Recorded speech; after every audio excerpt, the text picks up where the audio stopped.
Hari ini kita akan memikirkan sebuah tema yang saya beri judul, apakah Alkitab adalah firman Tuhan? Sebuah pertanyaan. Mari kita dasari dengan firman Tuhan di 2 Timotius 3 ayat 16 dan 17. 2 Timotius pasal 3, 16 sampai 17 kita membaca bersama-sama 1, 2, 3. Segala tulisan yang diilhamkan Allah memang bermanfaat untuk mengajar, untuk menyatakan kesalahan, untuk memperbaiki kelakuan, dan untuk mendidik orang dalam kebenaran. 17. Dengan demikian, tiap-tiap manusia kepunyaan Allah diperlengkapi untuk setiap perbuatan baik. Suatu kali ada seorang guru sekolah minggu yang baru pertama kali masuk ke kelas anak-anak dan mengajar, dan dia ingin memperkenalkan dirinya. Guru sekolah minggu itu bernama Daniel. Dengan mantap, dengan percaya diri dia memperkenalkan dirinya. Dengan spesifik. Dia bilang, anak-anak, pasti kalian tahu kan siapa yang tinggal di gua singa? Anak-anak bilang, ya Pak, tahu. Oke, sekarang sebutkan namanya. Lalu anak-anak dengan serentak berkata, singa. Bukan Daniel tapi singa. Dia kaget. Anak-anak memakai logikanya. Memakai akalnya. Untuk menyatakan kebenaran. Jadi ukuran pembenaran anak-anak adalah pikiran. Logika dong, logis dong. Kalau di gua singa yang tinggal di dalamnya siapa? Singa. Walaupun sebenarnya dalam tokoh Alkitab itu Daniel masuk ke lubang singa. Pertanyaan saya hari ini ketika ditanyakan apakah Alkitab adalah firman Tuhan, apakah Alkitab adalah firman Allah, saudara mengatakan benar apa salah? Ya atau tidak? Ukuran pembenaran saudara apa? Waktu menerima sebuah pernyataan, Alkitab adalah firman Tuhan atau Alkitab adalah firman Allah, cuma ada dua kemungkinan, benar atau salah. Nah, ketika seseorang berkata benar atau salah, pasti ada standar pembenarannya, ukuran pembenarannya. Ukuran pembenaran saudara apa? Ketika saudara mau jawab ya atau tidak, benar atau salah. Ada orang yang pakai pikirannya, logikanya untuk menjadi ukuran pembenaran. Dia bilang, Alkitab banyak yang gak masuk akal. Dipakai akalnya. Kalau gak masuk akal saya, gak masuk otak saya, pasti salah. Jadi akal menjadi ukuran pembenaran. Padahal akal manusia itu terbatas, betul?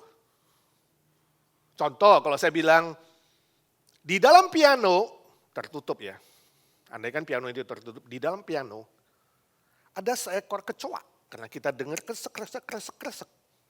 Benar apa salah? Pakai akal sekarang, benar apa salah? Secara akal logis memang kecoa lebih kecil dari piano. Jadi dia bisa masuk ke dalam piano. Secara logis memang dia bisa nyelinap masuk ke dalam piano. Tapi bisa benar, bisa salah kan? Bisa juga cecek. Bisa juga, apalagi? Tikus. Bisa juga, gak ada apa-apa. Cuma kresek-kresek doang.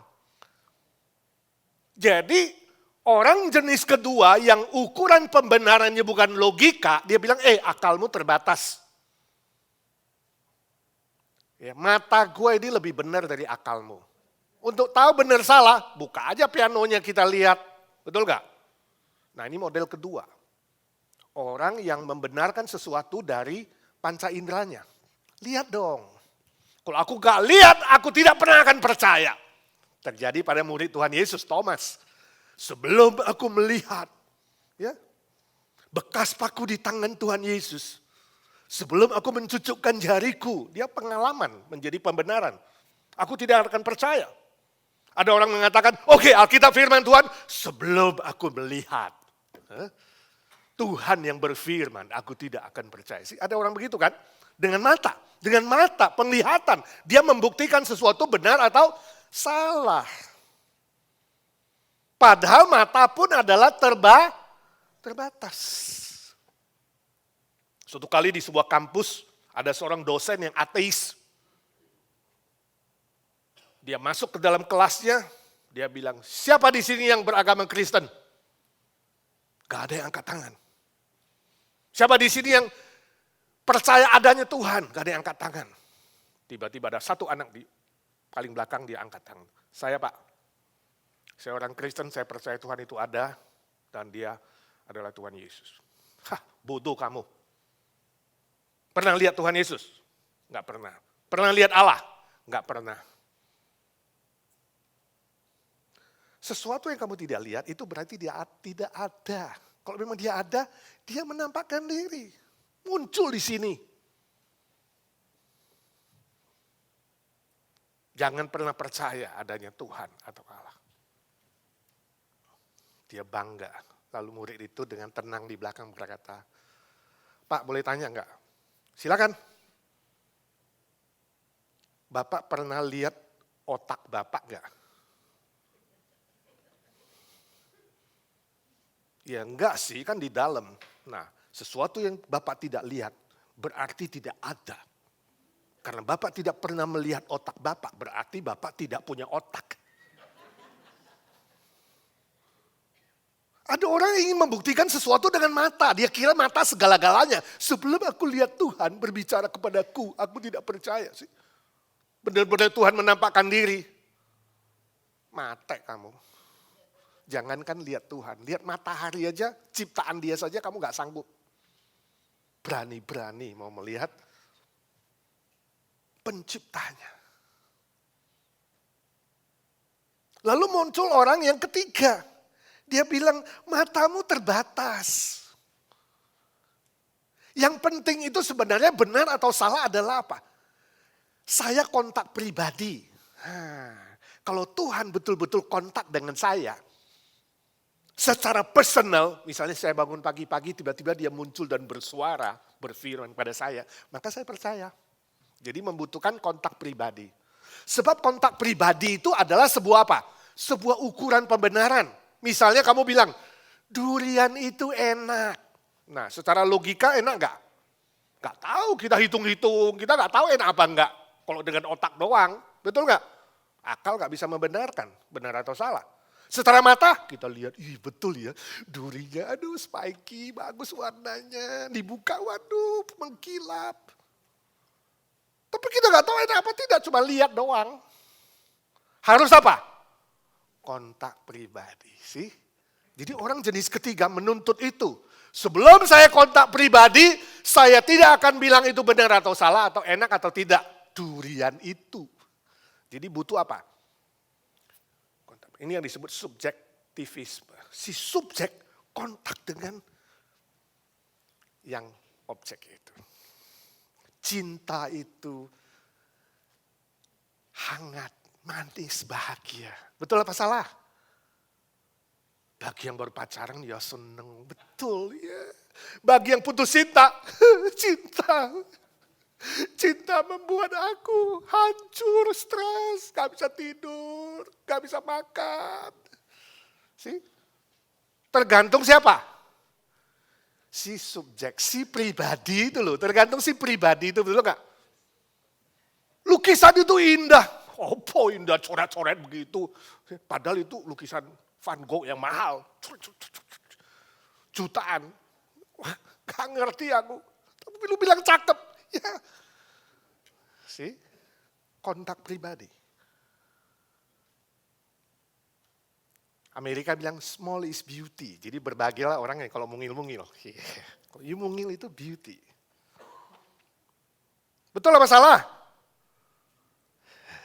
Tergantung siapa? Si subjek. Seleranya dong, ya kan?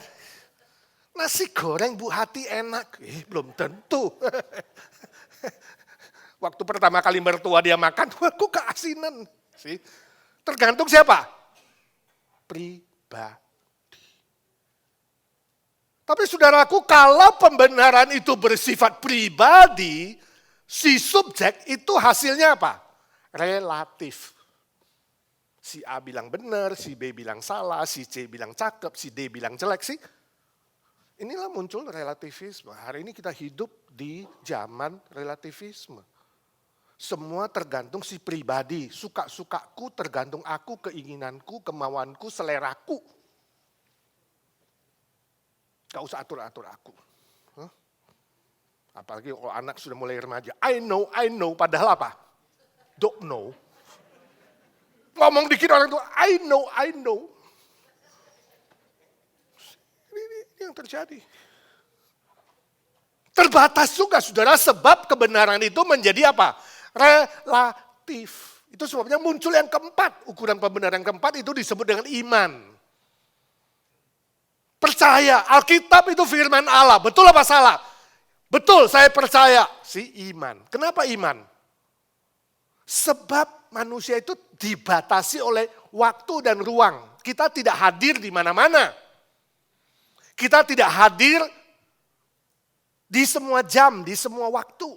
Misalnya peristiwa yang terjadi di New York, kita gak lihat, kita gak di sana. Peristiwa yang terjadi di Indonesia, kita gak di sana. Jadi kita taunya dari mana? Berita, kata orang, kata wartawan, kata guru, kata profesor, kata teman, kata WhatsApp, kata Google, dan lain-lain. Informasi dari orang lain. Kita percaya atau tidak? Kalau bilang benar apa salah, saudara jawab ya atau tidak, itu tergantung apa? Iman. Makanya banyak orang asal percaya, WhatsApp tahu-tahunya hoax, palsu sih. Nah, untuk sesuatu yang sudah lewat, sejarah misalnya sudah terjadi, kita hanya membenarkan lewat iman. Pahlawan Indonesia, beberapa yang kita hargai misalnya, Diponegoro, Sisingamangaraja, kita gak lihat kan? Termasuk apa? Nenek moyangku, aku gak lihat. Nenek moyangmu, lihat gak? Gak lihat. Percaya ada gak? Ada nggak dulu? Jangan-jangan saya sekarang namanya Siregar. Dulu engkong saya jangan-jangan Simatupang. Bisa saja nenek moyangku sebenarnya adalah Simanjuntak.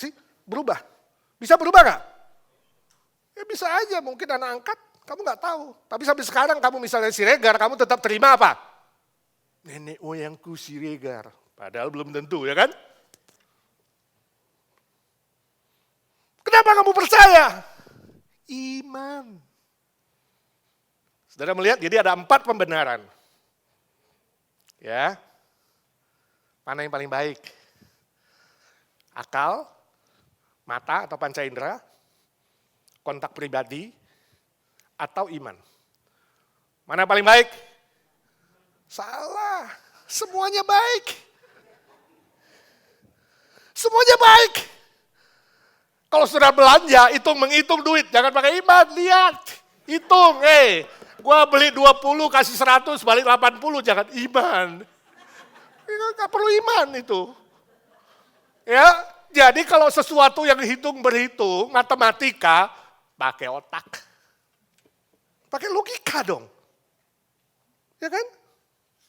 Sesuatu yang butuh pengalaman, ya perlu lihat. Pakai panca indera, semua baik. Mata baik, hidung baik, lidah baik, semua. Pakai panca indera. Sesuatu yang keindahan, pemandangan indah, laut, bunga, ya kan, cinta, sesuatu yang selera, makanan. Pakai kontak pribadi dong. Jangan judge orang. Gua bilang enak, kok lu bilang gak enak?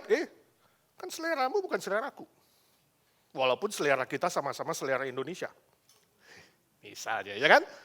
Jadi jangan marah. Kalau seleranya berbeda, ya kan? Kalau kamu bilang cantik, orang bilang gak cantik, terima. Belajar nerima. Itu baik, kontak pribadi. Tapi kalau sesuatu yang sudah lewat, yang bersifat sejarah, jangan pakai akal budi. Jangan pakai mata, kamu bisa lihat masa lalu. Jangan sok, mata gue harus membuktikan, sudah lewat kok. Coba bisa gak kamu lihat nenek moyang dari kakekmu, bisa gak? Gak bisa. Fotonya aja udah gak tahu kemana-mana. Gak ada zaman itu pakai foto-fotoan, betul gak? Nah, balik ke pertanyaan kita. Alkitab adalah firman Tuhan. Apakah Alkitab firman Tuhan? Benar atau salah? Pakai apa? Ukuran kebenaran yang tepat adalah pakai iman. Tapi waktu pakai iman, tergantung otoritasnya. Siapa dulu yang ngomong? Wartawan siapa dulu? Profesor siapa dulu? Penulis siapa dulu? Ya kan? Kita gak sembarangan, waktu baca sudah ada WhatsApp, siapa yang nulis nih? Ya, resmi gak ini dari negara? Jangan asal forward saudara, sampah semua itu. Otoritasnya siapa ini? Penulisnya, banyak yang anonim kan? Jangan percaya kalau anonim. Nah ini loh, jadi iman dan otoritas itu menyatu. Jangan asal percaya, tergantung apa? Otoritas yang memberi informasi. Alkitab adalah firman Tuhan. Alkitab adalah firman Allah. Otoritasnya siapa? Tuhan yang ngomong. Tadi di dalam ayat 16, 2 Timotius 3:16, semua tulisan itu Alkitab. Itu firman Allah. Semua tulisan itu menunjuk kepada Alkitab. Yang diilhamkan Allah, bahasa aslinya dinafaskan Allah. Jadi Alkitab itu adalah firman Allah yang dinafaskan Allah. Kalau dinafaskan Allah berarti apa? Berkuasa. Bisa menciptakan dari nol jadi satu, dari nothing menjadi something. Seperti menciptakan langit dan bumi. Jadilah, semua jadi. Nafas Allah. Segala tulisan Alkitab yang kita punya, 66 kitab adalah nafas Allah. Yang berkuasa, yang kekal. Seperti nafas Allah di dalam hati kita, roh. Ketika Adam diciptakan, Tuhan menghembuskan nafasnya. Adam jadi hidup, ada roh di dalamnya. Dan itu kekal. Entah nanti saudara kekal di sorga atau kekal di neraka, itu aja problemnya. Firman Tuhan. Jadi otoritasnya apa? Melampaui pikiran manusia, melampaui pengalaman manusia, melampaui panca indera manusia, melampaui pribadi siapapun di muka bumi ini. Ini otoritasnya yang mengatakan Alkitab adalah firman Tuhan. Nafas Allah. Nah sekarang yuk mau percaya atau tidak percaya itu saja. Yes or no, ya atau tidak. Kalau saudara bilang tidak, alasannya apa? Logika, nggak hitung. Mata, nggak hitung. Pengalaman, nggak hitung. Panca indera, nggak bisa. Kontak pribadi, nggak mungkin.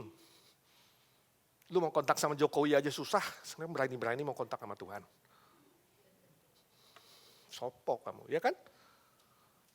Jadi tinggal apa? Iman, mau percaya apa enggak? Nggak mau percaya, resiko. Ya, resiko, kalau mau percaya Tuhan bilang, tunggu saat ya, kamu akan diadili dan dihakimi. Percaya, diampuni, dibebaskan, diselamatkan. Tinggal pilih, mana? Tuhan menghargai free will-mu. Itu artinya kalau otoritas Tuhan melampaui semua pribadi, melampaui semua manusia, melampaui semua hikmat dan pengalaman, itu berarti Alkitab tidak membutuhkan bukti dari luar untuk menyatakan dia benar atau salah. Gak perlu ada bukti dari si A, si B, si C, kata profesor, kata PhD, kata arkeologis siapa, dia sudah menemukan penemuan di mana. Benar sih ada penemuan arkeologis, roda kereta, ya, pasukan Mesir yang di Laut Merah itu ketemu, saudara. Ya kan? Bahtera Nuh yang di Gunung Ararat ketemu, saudara. Ada arkeologisnya. Tapi itu semua, sekali lagi, tidak membuktikan Alkitab benar atau salah. Artinya apa? Alkitab tidak mengandalkan itu. Kalaupun gak ada bukti arkeologis, gak ada bukti dari luar, dia tetap firman Tuhan. Dia tetap firman Allah. Alkitab hanya membuktikan dirinya sendiri adalah firman Tuhan. Saudara mengerti? Sebab apapun yang dari manusia, apapun yang dari bumi ini, dari dunia ini, tidak bisa melampaui otoritas dari Tuhan sendiri. Nangkep? Jadi jangan sudah bilang, nantilah kalau aku sudah ke Israel, kemana sudah melihat penemuannya. Padahal you belum tahu itu palsu atau tidak, ya kan? Cuma lihat sepotong besi, hebat lu ini. Bisa aja kesalahan manusia. Nggak perlu itu. Iman, Tuhan beri aku iman untuk yakin firman. Alkitab menjadi bukti bagi dirinya sendiri. Itu sebabnya tadi 16b melanjutkan. Firman Tuhan itu, Alkitab itu bermanfaat untuk mengajar, untuk menyatakan kesalahan, untuk memperbaiki kelakuan, dan untuk mendidik orang dalam kebenaran. Artinya apa? Alkitab itu powerful. Punya kekuatan yang besar, punya kuasa yang besar, punya otoritas yang besar untuk melakukan apa yang tidak dilakukan oleh manusia. Amin? Yakin? Percaya? Puji Tuhan. Ada terlalu banyak bukti dari dirinya sendiri. Kalau hari ini mau diceramahkan itu speaker 8 session. Tapi hari ini saya akan mengutip beberapa yang penting. Bagaimana Alkitab membuktikan dirinya sendiri adalah benar dan berkuasa. Yang pertama, ajaran moral yang paling tinggi. Tidak ada kitab lain kamu bisa menemukan ada ajaran moral yang begitu tinggi. Misalnya, balaslah kebaikan terhadap kejahatan. Sih? Dunia bilang apa? Mata ganti mata, gigi ganti gigi. Orang jahat sama kamu, jahat, lebih jahat dari dia. Dia marah kamu 1 kali, marah dia 5 kali. Itu duniawi, itu non-Kristen. Jangan lakukan itu. Memalukan Tuhan. Alkitab bilang tidak. Orang berbuat jahat, berbuat baik.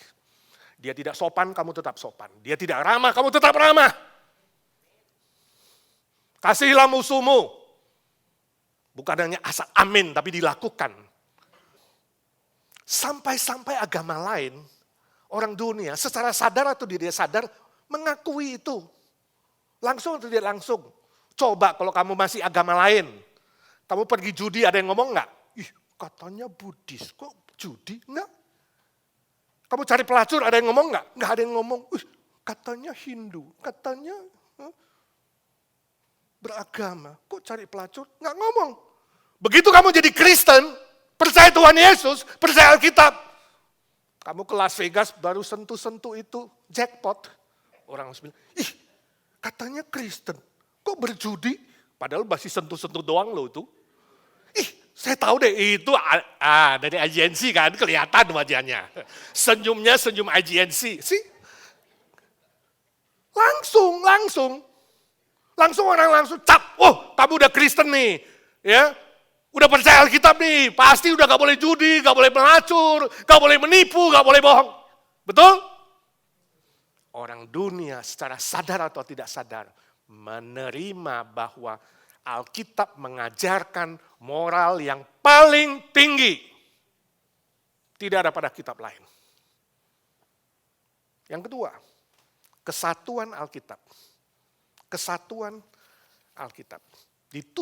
Alkitab ini ditulis oleh lebih dari 40 penulis. Artinya apa? Saksinya 40 orang. Kalau di pengadilan saksi yang diterima minimal berapa? 2. 1 saksi diterima enggak? Nah ini kitab suci. Kita bukan seperti kitab suci lain yang saksinya cuma sendirian. Tuhan ngomong sama saya, membaca, mendikte, gua tulis sepanjang malam.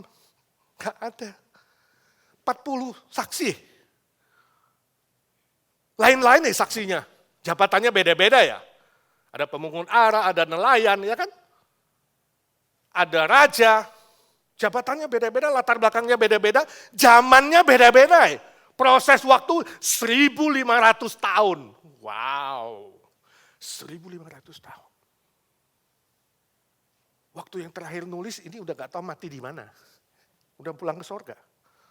Masih berlangsung. Dan perhatikan.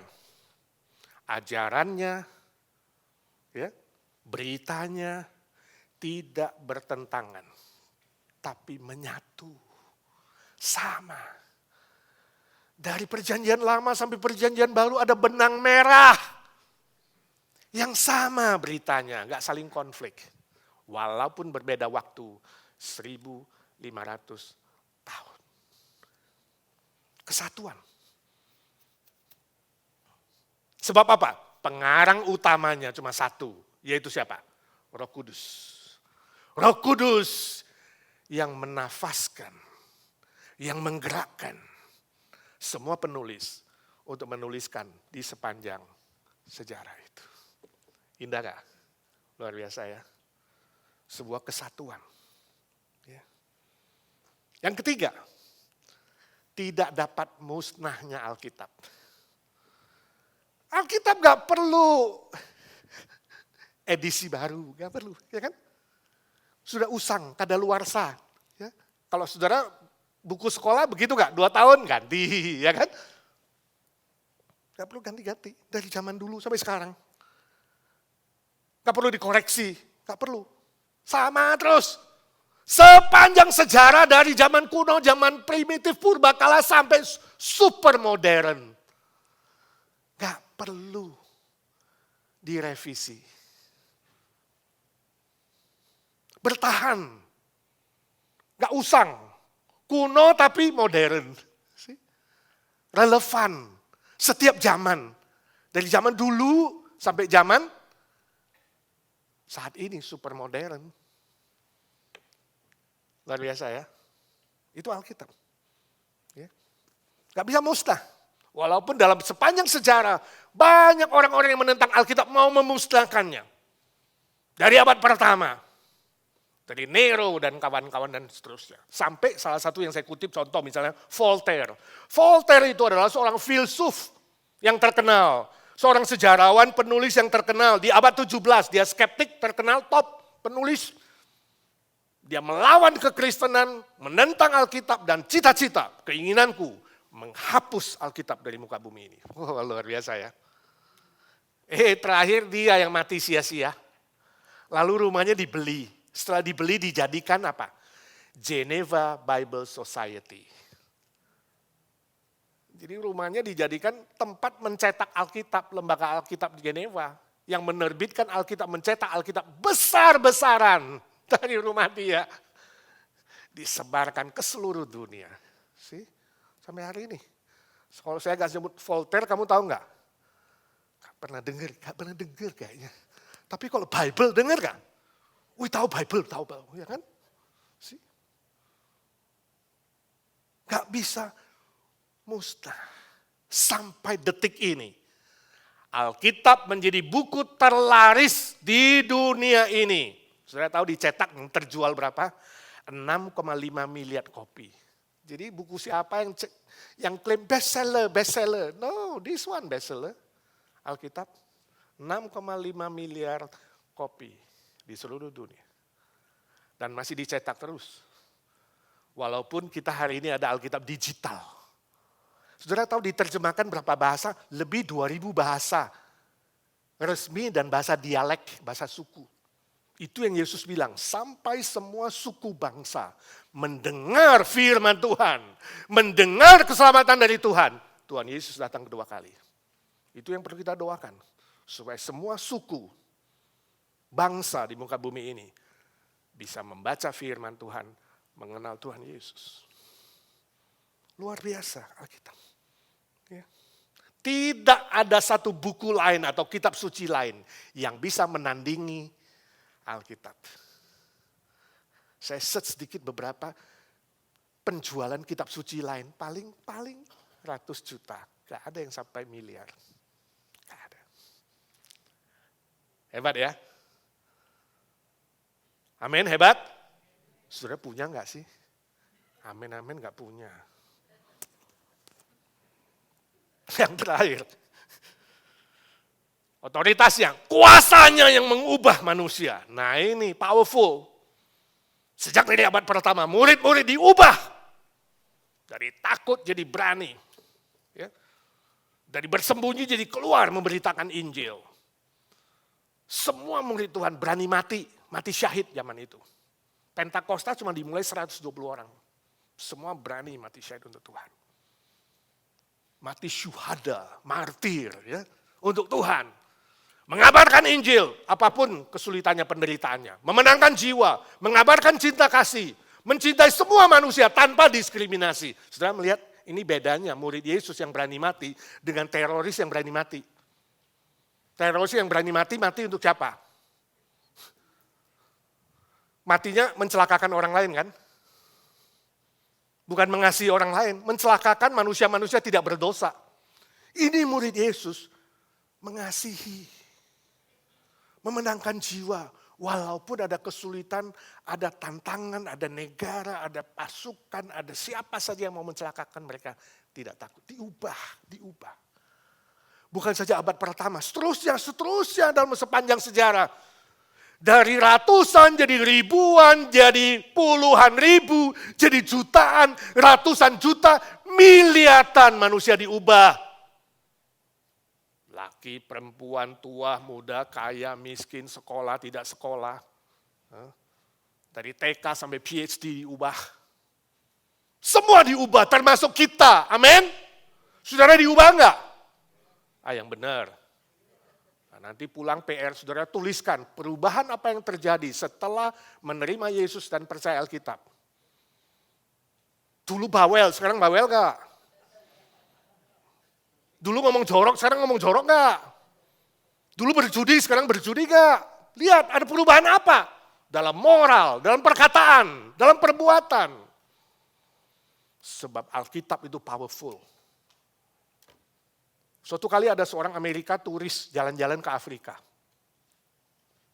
Dia businessman, liburan, tinggal di sebuah hotel. Pagi hari dia keluar dari hotel, dia lihat-lihat di luar, di bawah pohon ada seorang negro, orang hitam. Lagi duduk-duduk membaca sesuatu. Lalu orang Amerika itu mendekati orang negro itu. Kamu baca apa? Dia bilang, saya baca Alkitab.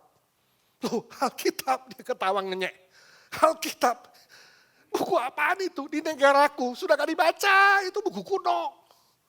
Gak ada gunanya, sampah. Kalau mau baca, kamu mau sukses. Bacalah majalah money, ya, majalah bisnis. Bacalah berita-berita yang modern, ya, investasi, macam-macam. Yang beginian, buang aja lah. Orang negro itu liatin aja orang putih. Dia ketawa. Dia bilang, Pak, kalau memang betul buku ini sudah tidak ada gunanya, udah usang, udah kuno, hari ini saya kasih tahu, kamu itu sudah di perut saya. Orang putih itu gak ngerti, apa maksudmu? Saya kasih tahu ya, dulu ya sebelum aku diubah sama kitab ini ya, saya ini pemakan manusia. Ini saya ini. Daging seperti kamu itu yang putih-putih mulus gini ya. Enak ya bukan main. Kalau benar di buku udah usang, dari kemarin malam kamu udah di perut saya. Saya pamit dulu ya. Orangnya langsung lari masuk ke hotel. Firman Tuhan, powerful, berkuasa mengubah manusia. 180 derajat. Saudara nyanyi berubah bukan berubah 360 derajat loh, mengerti gak? Saudara muter balik lagi ke situ, bukan. 180 itu perubahan itu. Pertobatan itu 180. Berapa tahun gak mau jadi orang Kristen? Berapa banyak perubahan yang terjadi? Izinkan saya tanya. Bukan guyon, serius. Bikin PR di rumah, catat, Tuhan saya belum berubah dalam ini Tuhan, tolong saya. Firman-Mu mengubah saya Tuhan. Amin, mau gak saudara diubah? Yang belum berubah, hari ini ambil tekad Tuhan, dari dulu saya gak percaya. Ngandalin ini otak yang kecil ini loh yang ciptaanmu, ngandalin mata ini ciptaanmu Tuhan. Ngandalin kontak pribadi hari ini Tuhan beri aku iman untuk percaya. Percaya Alkitab itu betul. Percaya bahwa engkau juru selamat. Amin. Saya rindu tidak ada satu orang pun keluar dari pintu ini. Saudara tidak selamat. Amin. Bisa saja hari ini hari terakhir kamu di muka bumi ini. Sebelum sungguh-sungguh percaya Tuhan Yesus juru selamatmu. Sebelum percaya Alkitab sungguh-sungguh firman Tuhan. Jangan pulang dari tempat ini. Berlutut dan berdoa sampai kamu diberikan iman. Amin. Lakukan itu. Tapi bagi saudara yang sudah percaya, mari lebih cinta sama firman Tuhan.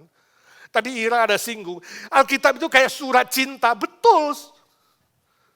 Saya dulu pacaran sama istriku ya, lebih 30 tahun lalu, gak ada WhatsApp, gak ada SMS, handphone gak ada, yang ada hand. Phone gak ada.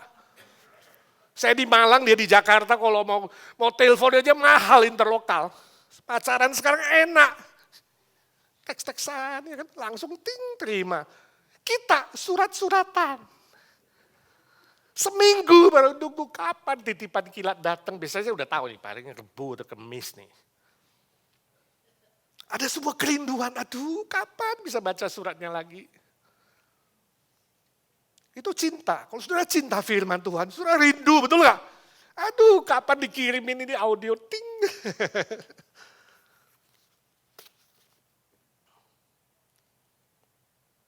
Jadi kita di Malang itu saudara, tiap hari itu yang pria kayak saya ini, mahasiswa itu giliran pakai sepeda ke kantor pos. Tiap hari bawa tas gede, kantor pos ngambil surat, giliran. Jadi yang lain nunggu di kampus. Begitu datang, bagi di kotak lihat. Atau nunggu, Edi ada surat, wah seneng banget.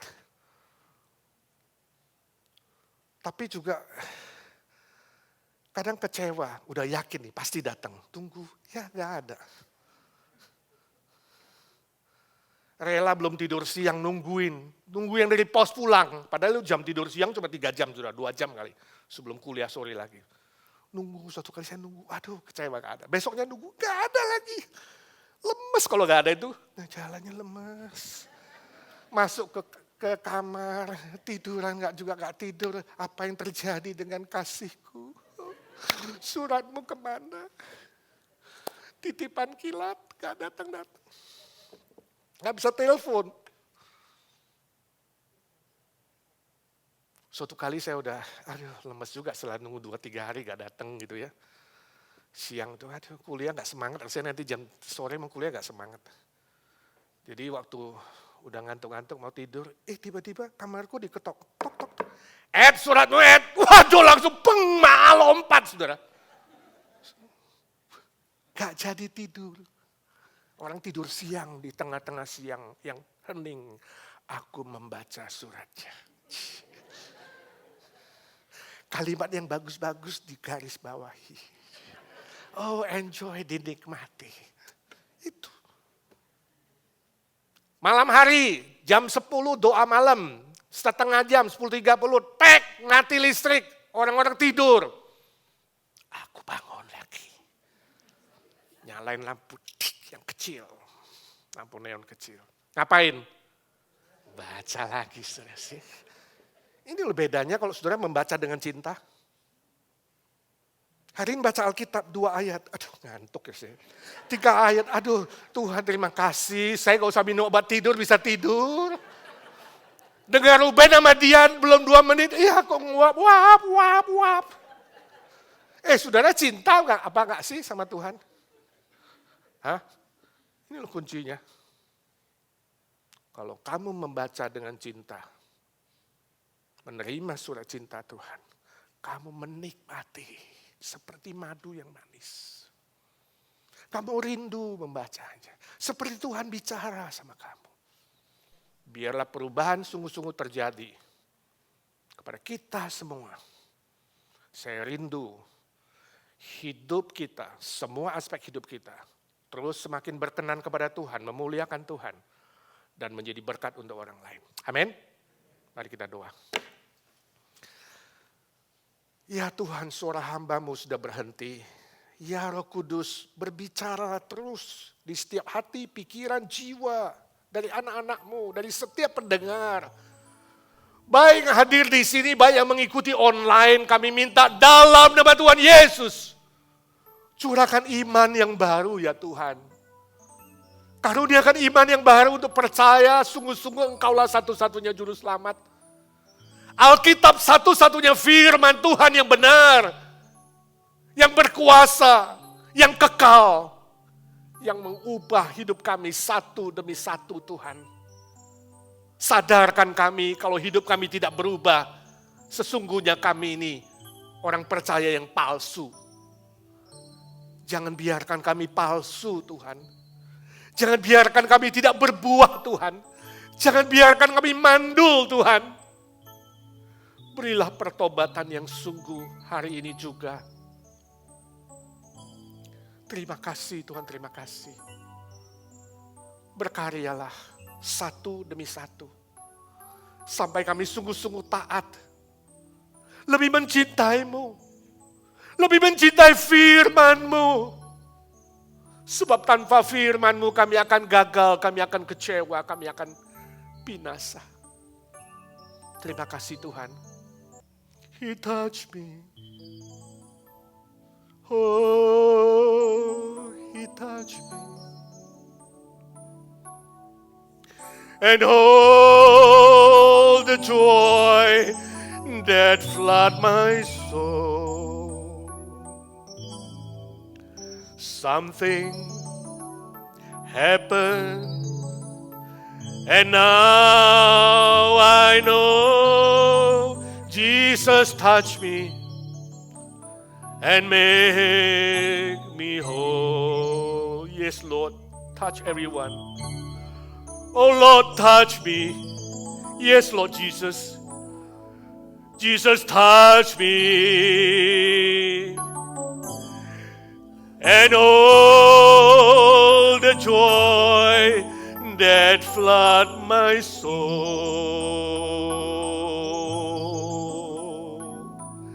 Something happened, and now I know Jesus touched me. Semuanya bilang, Jesus touched me. Sekali lagi, Jesus touched me and make me whole. Jesus touched me. Jesus touched me. 3 kali. Jesus touched me. Jesus touched me and make me whole.